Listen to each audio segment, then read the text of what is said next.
తెలుగు రాష్ట్రాలకు మళ్లీ వానగండం పొంచి ఉంది. రేపు బంగాళాఖాతంలో అల్పపీడనం ఏర్పడనుండడం వల్ల వచ్చే 5 రోజుల పాటు వర్షాలు కురిసే అవకాశం ఉందని వాతావరణ శాఖ తెలిపింది. దీని ప్రభావంతో తెలుగు రాష్ట్రాల్లో పలుచోట్ల ఓ మోస్తరు నుంచి భారీ వర్షాలు కురవనున్నాయి. తెలుగు రాష్ట్రాల్లో రాగల 5 రోజుల్లో తేలికపాటి నుంచి మోస్తరు వర్షాలు కురిసే అవకాశం ఉందని వాతావరణ శాఖ విభాగం తెలిపింది. దక్షిణ కోస్తా, తమిళనాడు పరిసర ప్రాంతాల మీదుగా సముద్ర మట్టానికి 3.1 కిలోమీటర్ల ఎత్తుకు ఉపరితల ఆవర్తనం విస్తరించిందని, మరో ద్రోణి దక్షిణ కోస్తా, తమిళనాడు మీదుగా ఇంటీరియర్ కర్ణాటక వరకు సముద్ర మట్టానికి 0.9 కిలోమీటర్ల ఎత్తులో కొనసాగుతోందని వాతావరణ శాఖ తెలిపింది.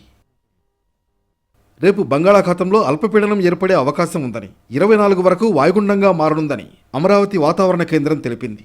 దాంతో ఏపీలో రాగల 3 రోజుల్లో తేలికపాటి నుంచి మోస్తరు వర్షాలు కురిసే అవకాశం ఉందని వెల్లడించింది. మరోవైపు కొంకణ్ పరిసర ప్రాంతాల్లో ఉపరితల ఆవర్తనం కొనసాగుతోంది. రానున్న 2 రోజుల్లో ఇది అల్పపీడనంగా మారే అవకాశం ఉందన్నారు హైదరాబాద్ వాతావరణ కేంద్రం అధికారిని శ్రావణి. వచ్చే 5 రోజులు హైదరాబాద్ సహా దక్షిణ తెలంగాణలో అక్కడక్కడా వర్షాలు పడే అవకాశం ఉంది. గంటకు 30 నుంచి 40 కిలోమీటర్ల వేగంతో ఈదురుగాలులు వీస్తాయని, ఉరుములు మెరుపులతో కూడిన వర్షాలు పడతాయని తెలిపారు వాతావరణ అధికారి. మనకి కొంకణ్ పరిసర ప్రాంతాల్లో అలాగే ఈ పరిసర కింద ప్రాంతాల్లో ఒక ఉపరితల ఆవర్తనం కొనసాగుతూ ఉంది. ఇది మనకి వచ్చే 2 రోజుల్లో కూడా అల్పపీడనంగా మారే అవకాశం ఉంది. దీని యొక్క ప్రభావం వల్ల మనకి వచ్చే 5 రోజులు కూడా దక్షిణ తెలంగాణ జిల్లాల్లోని అక్కడక్కడ వర్షపాతం నమోదయ్యే అవకాశం ఉంది. ముఖ్యంగా అది ఉరుములు మెరుపులతో కూడిన వర్షపాతం నమోదయ్యే అవకాశం ఉంది. ఇప్పటికే అకాల వర్షాలతో తీవ్రంగా నష్టపోయిన రైతన్న మరోసారి వర్ష సూచన కనిపిస్తూ ఉండడంతో ఆందోళన చెందుతున్నాడు.